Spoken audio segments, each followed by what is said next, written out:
animation may be seated.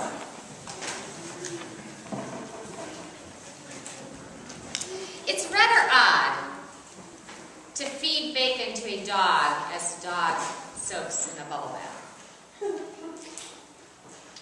It's also rather odd to be trapped inside a video game as a tiny robotic figure. And it's also rather odd to watch as bundles of wheat dance across the field in the moonlight and bow to another one. In order for these perplexing images to wash across our minds, we have to close our eyes and dream. Because dream worlds hold magic and mystery. And they are often etched with deep darkness and flickers of starlight. Dreams are those places where lovely things happen alongside evil things. And they are safe places where goodness and evil collide. Because in reality, I have never, ever let my dog eat bacon in my bathtub. It'll never happen in my world. And maybe that's the thought that Joseph had as he woke from his dream of subservient bundles of wheat. Well, that could never happen. Or maybe he thought, now that is a dream that I could totally get on board with. We don't know if, as he was startled awake, he shook his head and wiped the sleep out of his eyes and said to himself, well, that was the weirdest dream I've ever had. But whatever it is he thought, we do know that he anticipated that something in the future would happen, because he went to his brothers and told them all about the dream. Because this is how it is when we're sleeping, when we have dreams, when we wake up. We wonder what they mean for the future. But it's also this way when we have, with the dreams that we have while we're awake. We envision what the future holds. We have dreams of those stellar plays on the baseball field, or of straight A's, or getting into just the right college. We have dreams of job promotions and what retirement will feel like. We have dreams of marriage and our children. Whatever our dreams may be, they say something about what we hope the future will hold. Well, we most certainly know that Joseph's brothers did not hope the future looked anything like the way they thought the dream was, the way in which they thought the dream was playing out. They hated the dream and they despised the dreamer. So before Joseph knew what hit him, his dream became a nightmarish reality. And his life wasn't playing out at all the way he envisioned it. Don't we all know how that goes? I've not been thrown down a deep, dark well like Joseph was, but I've certainly felt as if I hit rock bottom before. Felt as if my life was spiraling down out of control, and wondering how it would be possible to claw my way back up. And I know that I'm not alone in this. When I have one of those foggy, confusing dreams and I wake up too early, I really want to go back to sleep and pick up where I left off, because then I can know what's going to happen next. And I'm guessing as Joseph found himself enslaved and imprisoned for sharing his dream, he was really wishing he knew the ending. However, the truth is, try as we might, crawling back into the very same dream, picking up just where we left off, is downright impossible. When mistakes have been made, which seem to shatter the dream, the things that haunt us the most are the pieces of the dream that never got a chance to play out, or at least they didn't play out the way we thought they were going to play out. And we wonder where the hope is when all the dream pieces lay scattered about us. When Joseph sees his brothers bow down before him, and the dream again flashes before his eyes, I wonder if he longed for the dream to end in the exact same manner as he did years before. I wonder if power and dominance and importance were what he thought the dream was about then. I wonder if that was even important to him anymore. Well, his brothers did. They thought that's what it was about. Because his brothers, as they bowed before Joseph, could see it playing out. Yes, they were going to bow before their brother. For the sake of their very salvation, they would do it. And they are saved. They're all saved. But it isn't the food that Joseph gives them that ultimately saves them. Nor is it the power that he holds, or the money, or the prestige that saves them. And it's not even the brothers' perseverance and groveling that saves them.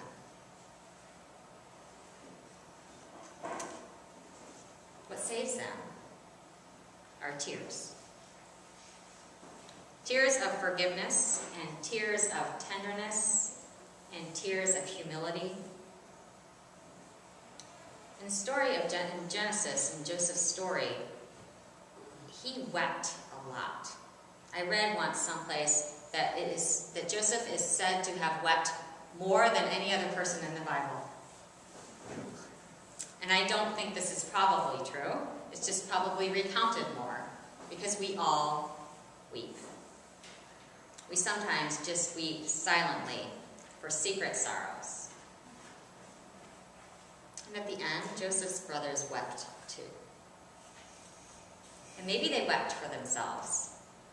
And maybe they wept out of fear. And maybe they wept for their wrongs. But they did wake up to the one thing that would allow the dream to continue and not cycle back to the nightmare: forgiveness. The wheat bundles were never about power or family divisions. Actually, when Joseph had the dream, the family was already divided by jealousy and favoritism and anger.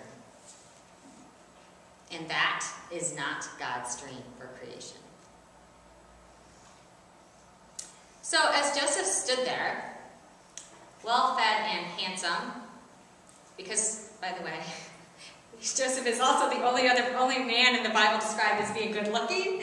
So as he stood there, well-fed and handsome, surrounded by all he had, and looking down on his brothers, he had a choice: to follow the dream that he thought he understood, or to wake up to a new reality. And Joseph woke up, and he did the unimaginable. He did the thing that God's dreams are made of. And he forgave him. The thing about the story is, it seems like forgiveness happens in one fell swoop. But years have passed, and we don't know what's been said in prayers. And we don't know what Reuben's been thinking all this time.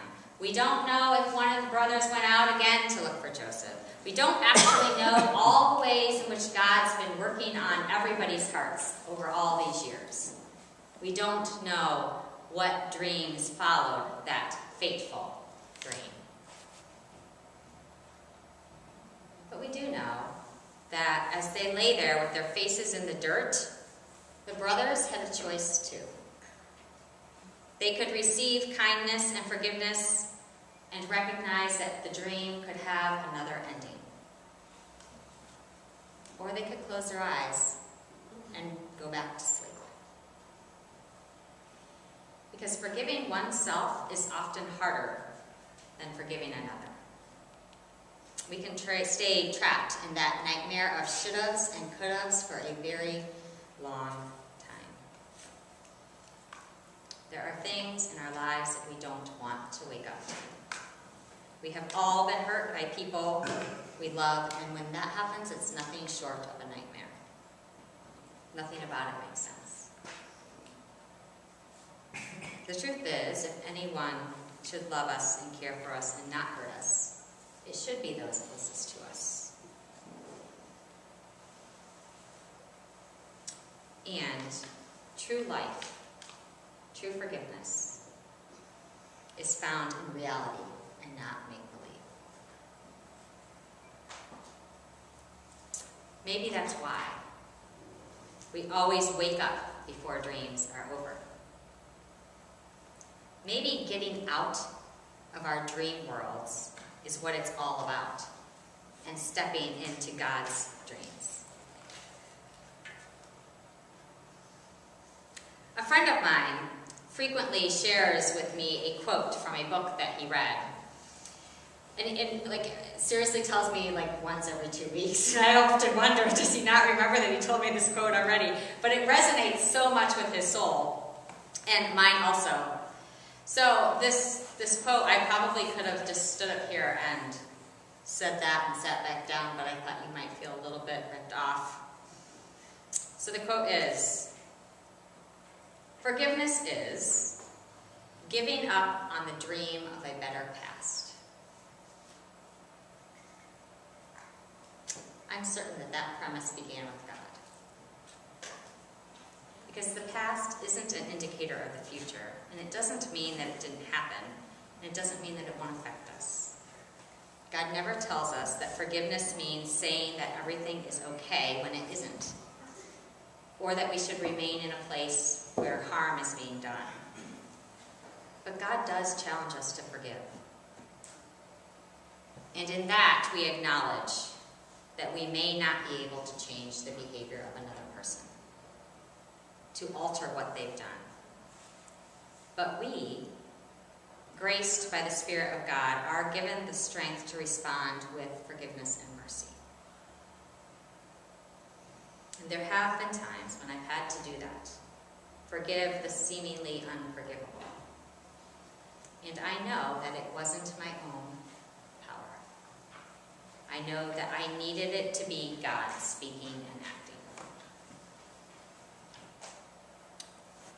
Now the truth is, us offering forgiveness doesn't guarantee that we get the outcome we want. But there's also this great God truth here, the truly dreamlike peace. The only thing that does have the potential to soften hearts and to change lives is sacrificial love and forgiveness. Not power, not might, and not revenge. Because see, when the dream is over, it's not really over. God is always, always, always working on us and within us, so that we aren't cycling back to that REM sleep, but participating fully in the life that we have been given.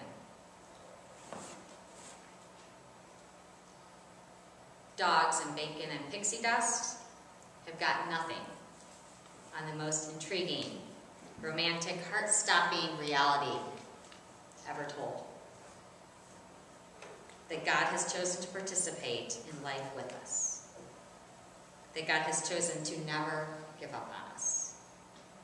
That God has chosen to forgive us no matter what. And that God isn't a dream, but a reality.